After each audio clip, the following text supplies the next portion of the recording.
Bismillahirrahmanirrahim. Assalamualaikum warahmatullahi wabarakatuh.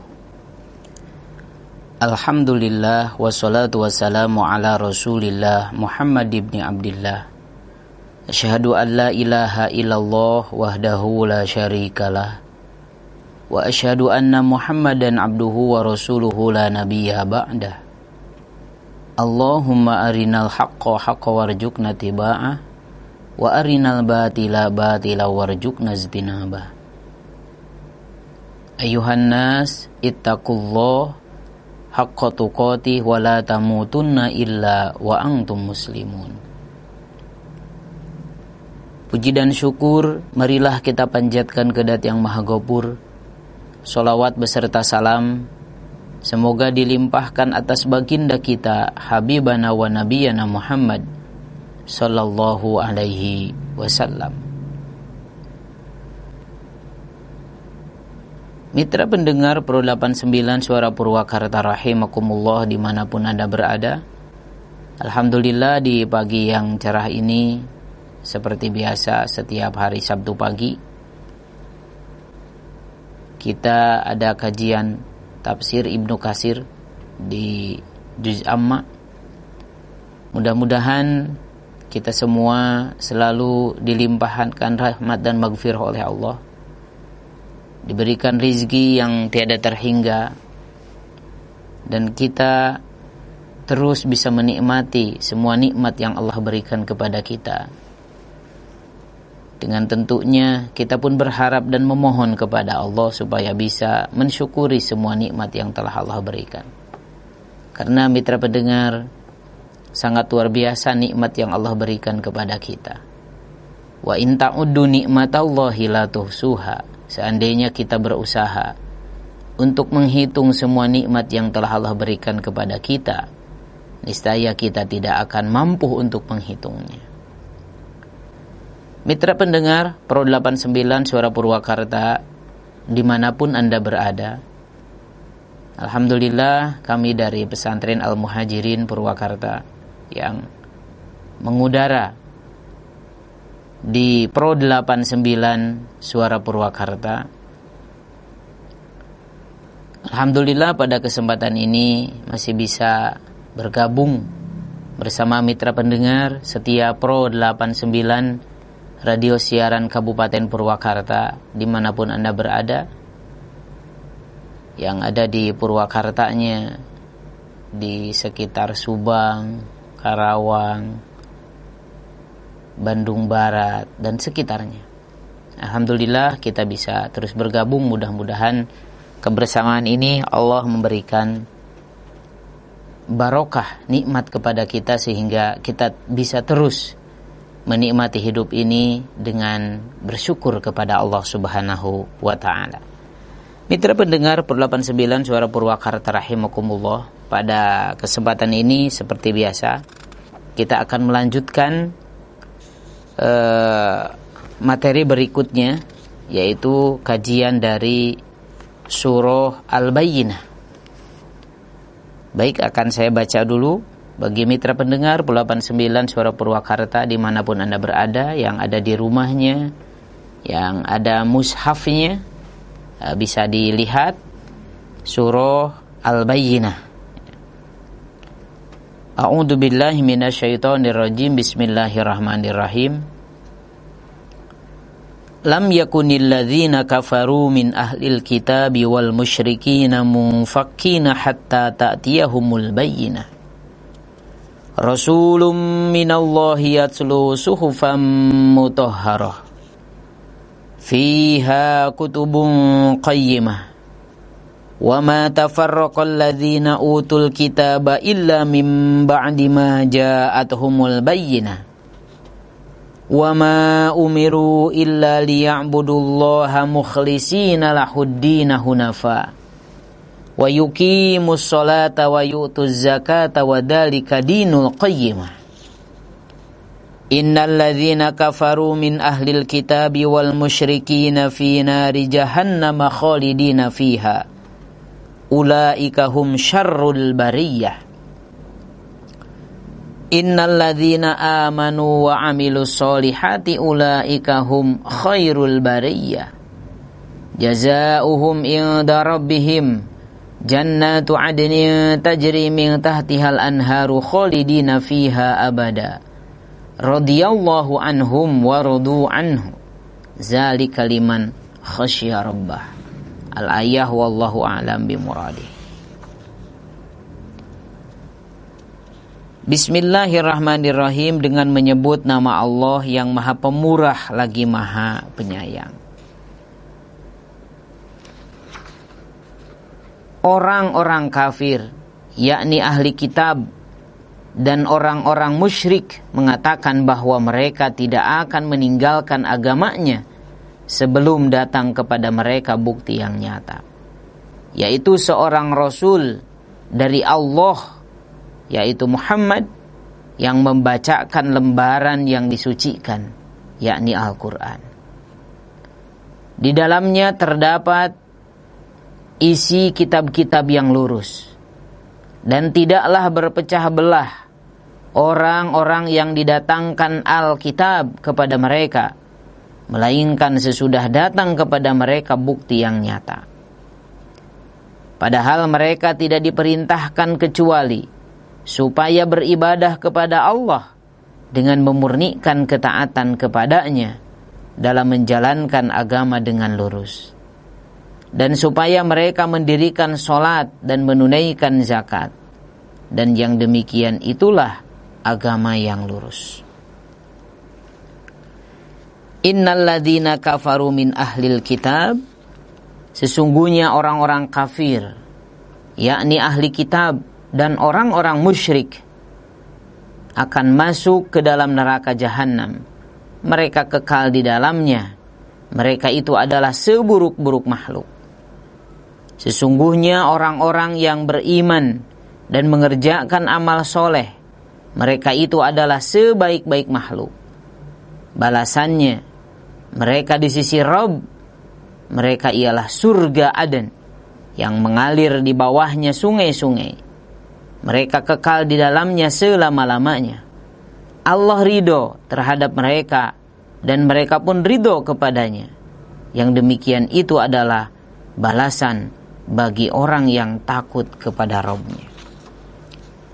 Mitra pendengar Pro 89 Suara Purwakarta rahimakumullah. Surah Al-Bayyinah ini ada 8 ayat semuanya, termasuk surah Madaniyah, surah yang diturunkan di Madinah. Karena sebagaimana kita maklumi di ulumul Quran bahwa ayat Al-Quran itu terbagi dua. Ada yang termasuk periode Mekah dan yang kedua periode Madinah. Ayat Makkiyah adalah ayat-ayat yang turun sebelum Rasulullah SAW hijrah. Itu menurut waktunya. Kalau menurut tempat, Makkiyah adalah ayat-ayat yang diturunkan di sekitar Mekah, di Mekah dan di sekitarnya. Kemudian menurut hitobnya, ayat-ayat Makkiyah yang ketika itu hitobnya adalah bagi orang-orang Mekah. Sebagaimana juga ayat-ayat Madaniyah. Ayat Madaniyah adalah ayat yang diturunkan di Madinah dan sekitarnya. Juga ayat yang diturunkan setelah Rasulullah berhijrah. Dan ayat yang diturunkan khitabnya untuk orang-orang Madinah ketika itu. Karena sebagaimana kita maklumi bahwa periode Rasulullah SAW menjadi Rasul, menjadi utusan Allah selama 23 tahun. 13 tahunnya periode Mekah, dari usia 40 sampai 53. Dan 10 tahunnya dari usia menginjak ke 54 sampai 63 adalah periode Madinah. Jadi Rasulullah SAW diutus oleh Allah 13 tahunnya di Mekah, 10 tahunnya di Madinah. Mitra pendengar Pro 89 Suara Purwakarta rahimakumullah dimanapun Anda berada. Surah Al-Bayyinah ini termasuk surah Madaniyah. arti dari al-bayyinah ini adalah bukti. Bukti. Imam Ahmad meriwayatkan dari Anas bin Malik, dia berkata, Rasulullah Shallallahu Alaihi Wasallam bersabda kepada Ubay bin Ka'ab, sesungguhnya Allah menyuruhku untuk membacakan kepadamu lam yakunil ladzina kafaru min ahlil kitab.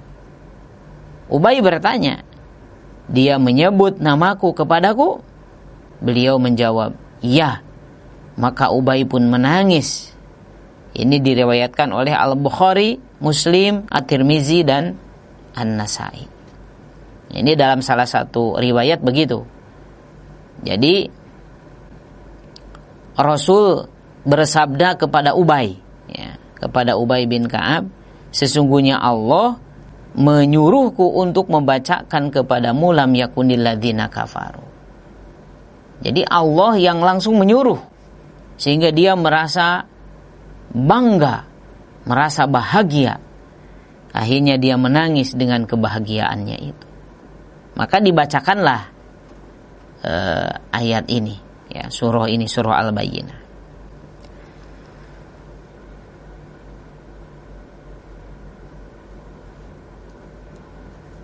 Mitra pendengar 89 Suara Purwakarta rahimakumullah.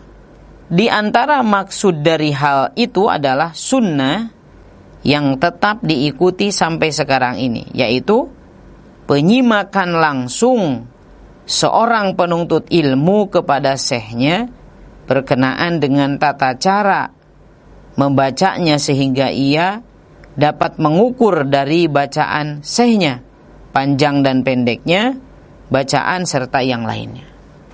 Nah, ini barangkali mitra pendengar 89 Suara Purwakarta rahimakumullah dimanapun Anda berada, bahwa ketika kita belajar Al-Quran, tidak bisa kita belajar otodidak. Belajar Al-Quran itu tidak bisa sendiri. Harus ada gurunya. Mengapa demikian? Karena Al-Quran ini adalah satu bahasa yang membacanya punya aturan tersendiri. Makanya ada yang disebut ilmu tajwid, ilmu cara membaca, ilmu makharijul huruf, bagaimana cara mengeluarkan huruf dari tempat-tempatnya. Maka ada yang disebut dengan makharijul huruf, ada yang disebut dengan lisan, ada huruf yang keluar dari lisan. Ada yang disebut dengan khaisum, huruf yang keluar dari hidung. Ada yang disebut syafatain, huruf yang keluar dari dua bibir. Ada yang disebut jauful fami, huruf yang keluar dari rongga mulut. Dan ada yang disebut halku, huruf yang keluar dari tenggorokan. Ada aqsal halki, wastul halki, dan adnal halki. Inilah Al-Quran. Al-Quran tidak sembarang kita baca, dan tidak bisa belajar otodidak, tidak bisa belajar sendiri. Al-Quran itu harus ada gurunya. Kenapa demikian? Karena setiap bacaan yang kita baca harus ada yang mengoreksi betul atau tidak bacaan kita. Apalagi kalau urusannya membaca surah Fatihah, ya, ini mah fardu ain. Wajib bagi setiap orang belajar membaca suratul Fatihah dengan benar, dengan tajwidnya, dengan makhrajnya, dan dengan ilmu-ilmu lainnya yang berkenaan dan berkaitan dengan ayat itu. Kenapa? Karena Fatihah ini adalah satu-satunya surah yang menjadi keabsahan sholat kita. Sehingga kalau di dalam sholat kita tidak benar membaca Fatihahnya, maka tidak sah sholatnya. Maka harus benar membaca suratul Fatihah. Di antaranya supaya benar harus ada gurunya. Kita harus berguru kepada orang yang ahli di bidangnya, sehingga bacaan kita tidak salah. Mitra pendengar 89 Suara Purwakarta rahimakumullah. Rasulullah saja dalam hal membaca Al-Quran berguru kepada malaikat Jibril. Malaikat setiap Ramadan diceritakan datang kepada Rasul untuk menyimak bacaan apa yang dibaca oleh Rasulullah Shallallahu Alaihi Wasallam. Sehingga mitra pendengar, Pro 89 Suara Purwakarta rahimakumullah, siapapun kita, paham ataupun tidak apa yang kita baca dari Al-Quran, maka itu sudah merupakan satu kebaikan. Di dalam hadisnya Rasulullah SAW menyatakan, satu huruf yang kita baca maka akan dilipat gandakan menjadi 10 kali lipat kebaikan. Inilah luar biasanya Al-Quran, bedanya dengan bacaan-bacaan yang lain. Mitra pendengar, Pro 89 Suara Purwakarta rahimakumullah dimanapun Anda berada. Adapun ahlul kitab, ya, adalah orang-orang Yahudi dan Nasrani. Di sini tadi dikatakan ahlil kitab. Lam yakunil ladzina kafaru min ahlil kitab. Ya. Nah, ahlil kitab adalah orang-orang Yahudi dan Nasrani. Jadi yang dimaksud dengan ahlul kitab, kalau kita nanya misalkan siapa ahlul kitab itu? Ya Yahudi dan Nasrani. Ya, Yahudi dan Nasrani. Dan yang dimaksud dengan orang-orang musyrik, ya, di dalam ayat ini adalah para penyembah berhala dan api. Ini menurut Ibnu Katsir. Baik dari masyarakat Arab maupun non-Arab. Jadi orang kafir ketika itu adalah mereka yang menyembah berhala dan menyembah api. Kategori orang-orang kafir ketika itu. Imam Mujahid mengatakan bahwa mereka, ya, munafikin, ya, tidak akan meninggalkan, ya, tidak akan mungfakin, mohon maaf, bukan munafikin, mungfakina, tidak akan meninggalkan, artinya mereka tidak akan berhenti sehingga kebenaran tampak jelas di hadapan mereka. Demikian itu pula yang dikemukakan oleh Qatadah. Jadi mereka tidak akan berhenti dari kekafiran yang mereka lakukan sebelum tampaknya kebenaran. Sehingga dengan datangnya Rasulullah SAW, banyak di antara mereka yang masuk Islam. Karena sudah tampak kebenaran, yaitu dengan datangnya baginda Rasulullah SAW. Walaupun memang di antara mereka masih banyak yang enggan menerima dengan berbagai alasan. Enggan menerima ajaran yang dibawa oleh baginda Rasulullah SAW.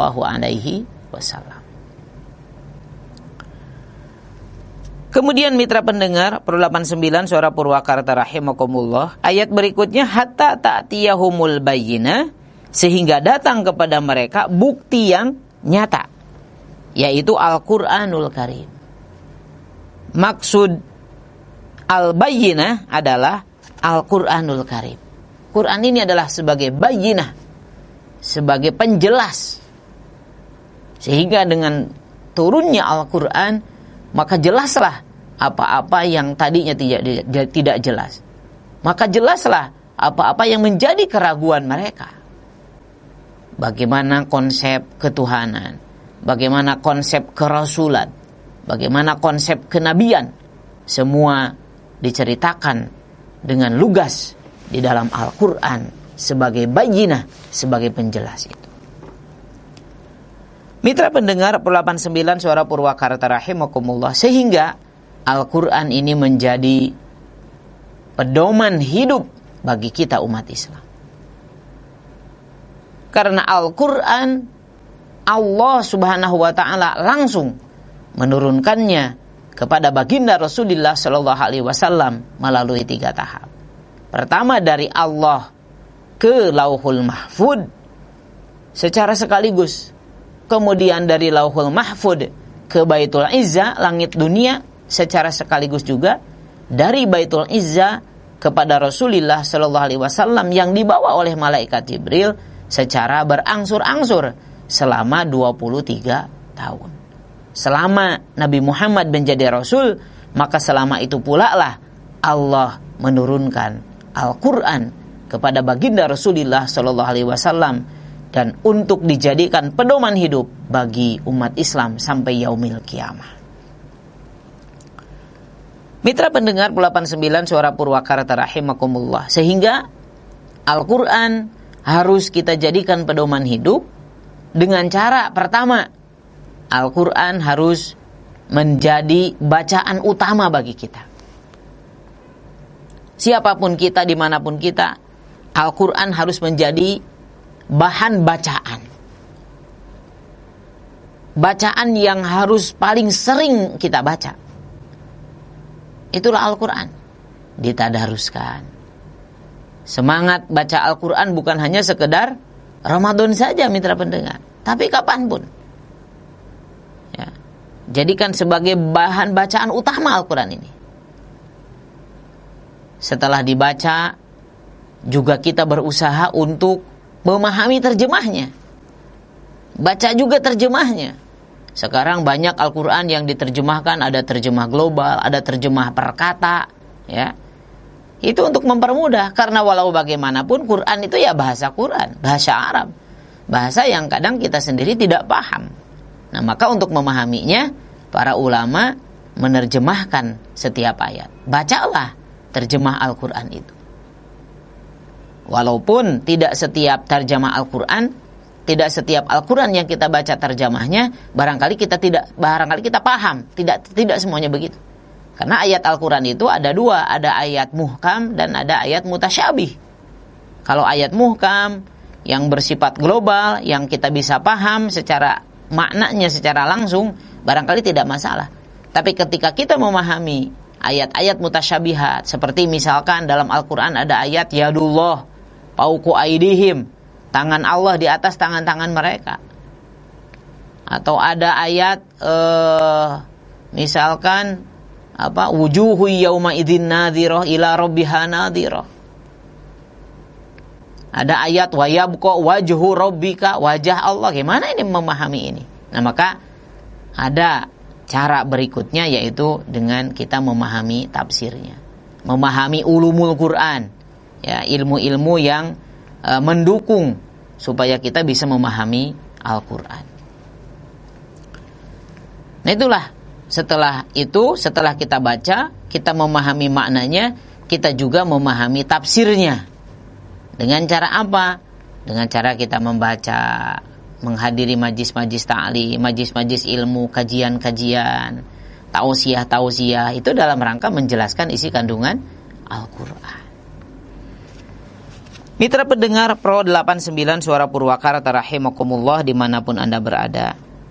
Kemudian Allah berfirman, lam yakunil ladzina kafaru min ahlil kitab wal musyrikina munfakina hatta ta'tiyahumul bayyinah. Orang-orang kafir, yakni ahlil kitab dan orang-orang musyrik, mengatakan bahwa mereka tidak akan meninggalkan agamanya sebelum datang kepada mereka bukti yang nyata.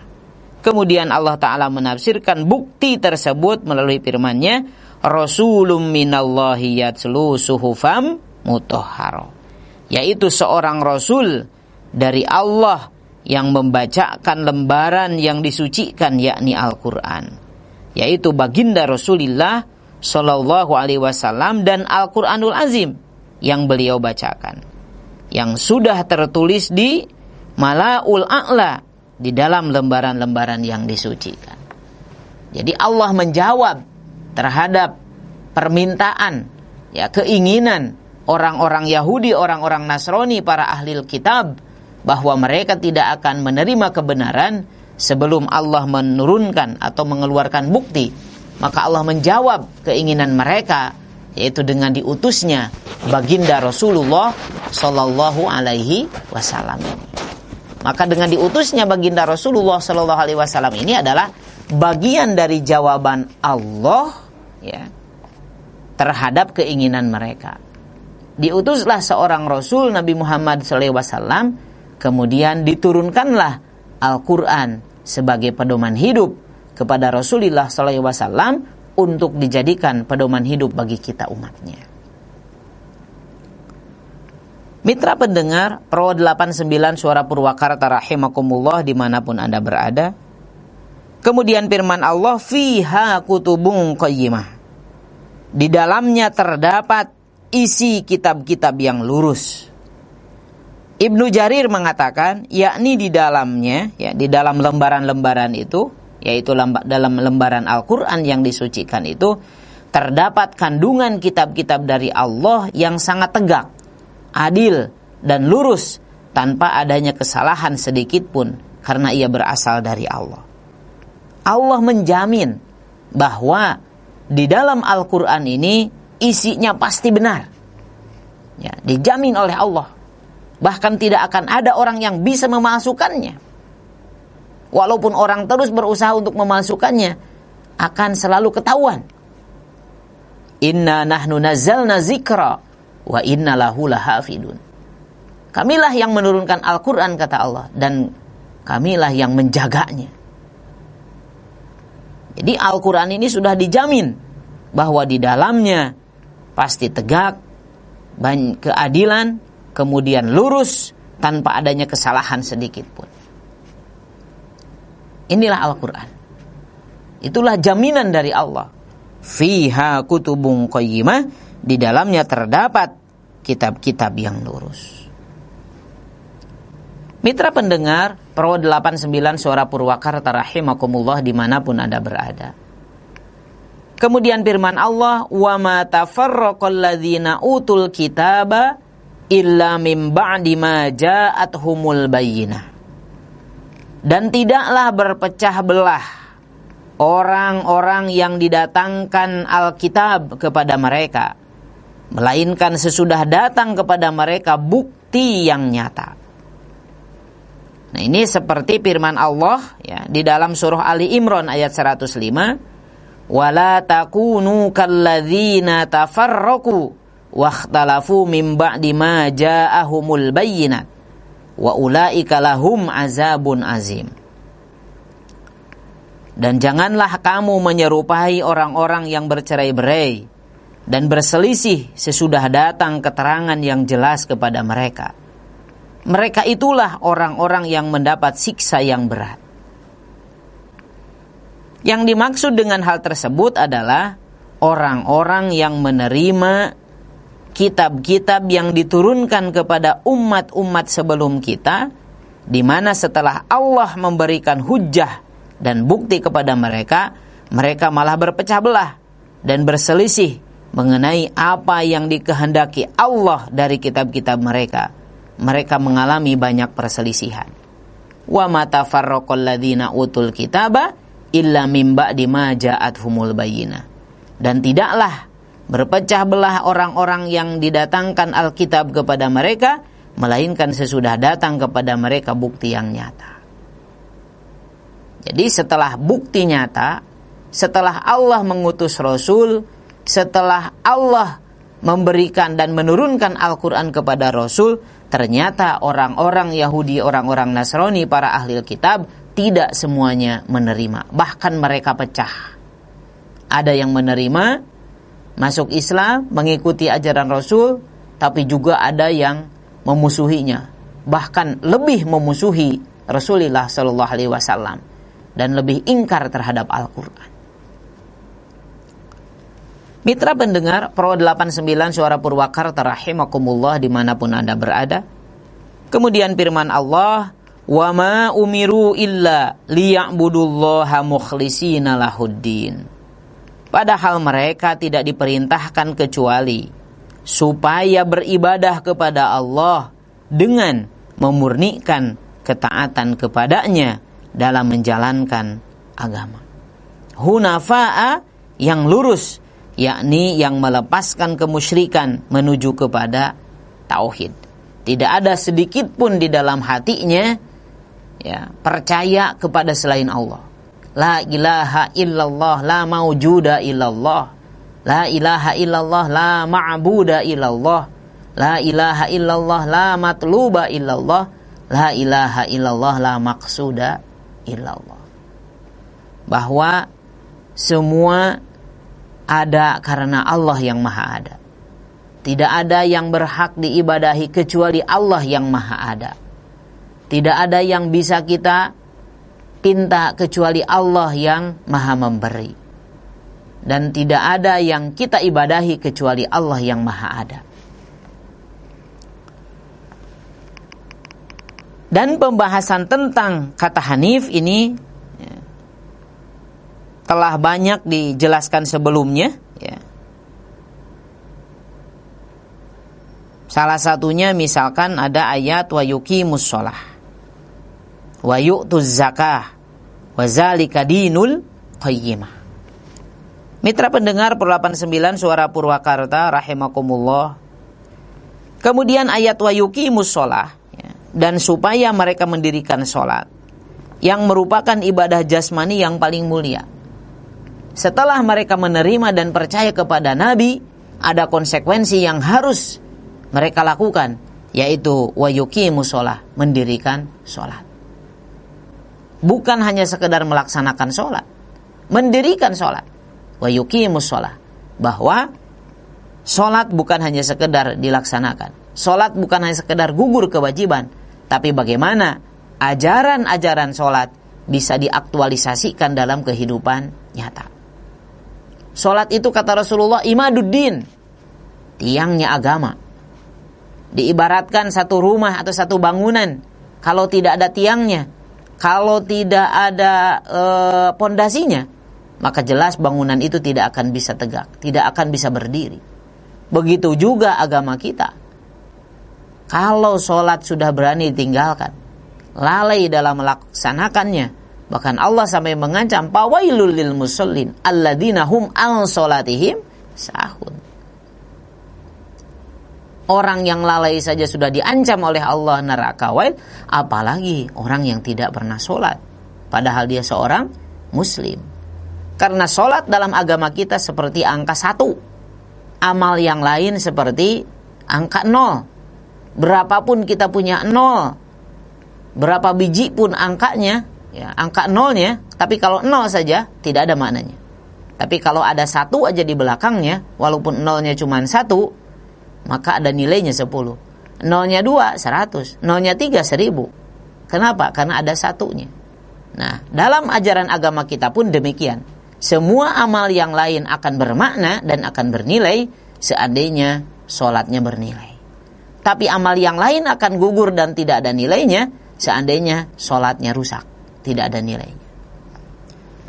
Kemudian wa yu'tuz zakah, ya, dan menunaikan zakat, yaitu berbuat baik kepada kaum fakir miskin dan orang-orang yang membutuhkannya. Zakat ini adalah satu hal yang wajib dilakukan oleh kita, baik zakat fitrah ataupun zakat mal bagi mereka yang sudah nisab. Jadi tidak cukup kita hanya sekedar sholat, zakat harus kita lakukan. Wadzalika dinul qayyimah, dan yang demikian itulah agama yang lurus, yakni agama yang berdiri tegak lagi adil, atau umat yang lurus dan tidak menyimpang.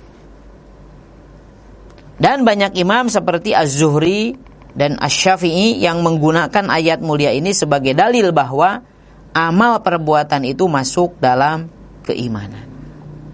Mitra pendengar Pro 89 Suara Purwakarta rahimakumullah, jadi mereka yang ikhlas di dalam ibadahnya, mereka yang lurus di dalam menjalankan agamanya, mereka yang mendirikan sholat, dan mereka yang mengeluarkan zakat, maka kata Allah wadzalika dinul qayyimah. Maka yang demikian itu adalah ciri tanda orang yang melaksanakan agamanya dengan lurus. Ini tafsir mitra pendengar dari ayat 1 sampai ayat ke-5. Baik mitra pendengar 89 Suara Purwakarta rahimakumullah. Kemudian kita lanjut ke ayat ke-6-nya. Innalladzina kafaru min ahlil kitab wal musyrikina fi nari jahannam, ya. Allah Subhanahu wa taala mengabarkan tentang tempat kembali orang-orang jahat dari orang-orang kafir ahlu kitab dan juga orang-orang musyrik yang menolak kitab-kitab Allah yang diturunkan serta menentang nabi-nabi Allah yang diutus, bahwa pada hari kiamat kelak tempat mereka adalah neraka Jahannam.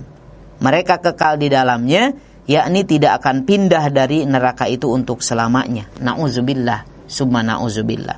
Ulaika hum syarrul bariyah. Dikatakan di ayat itu, mereka itu adalah seburuk-buruk makhluk. Ya, seburuk-buruk makhluk. Karena tidak ada kegagalan sesungguhnya kecuali gagal masuk surga. Ya. Kegagalan sesungguhnya adalah gagal masuk surga, maka tidak boleh gagal masuk surga itu. Dengan cara apa? Itu dengan cara kita beribadah kepada Allah dengan maksimal. Nah, ulaika hum syarrul bariyah, mereka itu adalah seburuk-buruk makhluk. Yakni seburuk-buruk makhluk yang diciptakan dan diadakan oleh Allah. Itulah orang-orang kafir. Gambaran orang-orang kafir adalah orang-orang yang mereka tidak mau menyembah Allah, tidak mau percaya kepada Allah, sehingga mereka dianggap oleh Allah sebagai makhluk terburuk gitu, makhluk yang paling jelek. Mitra pendengar 89 Suara Purwakarta rahimakumullah. Kemudian Allah Subhanahu wa taala menceritakan tentang keadaan orang-orang yang berbuat baik, yaitu yang beriman dengan sepenuh hati dan mengerjakan amal soleh dengan badan mereka, bahwa mereka adalah sebaik-baik makhluk. Jadi kebalikannya, kalau orang yang beriman, orang muslim itu adalah sebaik-baik makhluk. Khairul bariyah kata Allah. Nah, Imam Abu Hurairah dan sejumlah ulama menjadikan ayat ini sebagai dalil pengutamaan orang-orang mukmin atas para malaikat. Bahkan orang yang beriman, ya, itu jauh lebih hebat, jauh lebih mulia daripada malaikat. Kenapa demikian? Karena malaikat itu diciptakan Allah tidak punya nafsu, tidak punya keinginan. Ya. Hanya dia itu ketika diperintah oleh Allah begitu, ya pasti begitu. Beda dengan manusia yang punya nafsu, yang punya keinginan. Pasti ketika dia beriman, bisa menghindari segala sesuatu yang dilarang oleh Allah, berarti dia menjadi orang yang baik, yang luar biasa, karena bisa mengalahkan nafsunya. Nah, maka orang yang beriman itu lebih bagus, lebih baik, lebih mulia daripada para malaikat. Khairul bariyah, sebaik-baik makhluk. Ya. Ulaika hum khairul bariyah kata Allah. Mereka itu adalah sebaik-baik makhluk. Kemudian Allah Ta'ala berfirman, jazauhum inda rabbihim, ya. Balasan mereka di sisi Rabbnya, di sisi Allahnya, yakni pada hari kiamat kelak, jannatu adnin tajri min tahtihal anhar khalidina fiha abada. Adalah surga Aden yang mengalir di bawahnya sungai-sungai, mereka kekal di dalamnya selama-lamanya, yakni tidak akan pernah terputus dan tidak juga berakhir. Itulah nikmat abadi di surga. Radhiyallahu anhum wa radu anhu. Ayat berikutnya, Allah ridho terhadap mereka dan mereka pun ridho kepadanya. Dan posisi keriduannya atas mereka lebih tinggi daripada berbagai kenikmatan yang diberikan kepada mereka. Wa radu anhu. Dan mereka pun ridho kepadanya dari apa yang telah Dia berikan kepada mereka berupa anugerah yang sangat luas. Mitra pendengar Pro 89 Suara Purwakarta rahimakumullah. Itulah nikmat yang Allah berikan kepada seorang hambanya yang beriman nanti di surga. Kita bisa merasakan nikmat di dunia saja dengan sifat rahmannya Allah.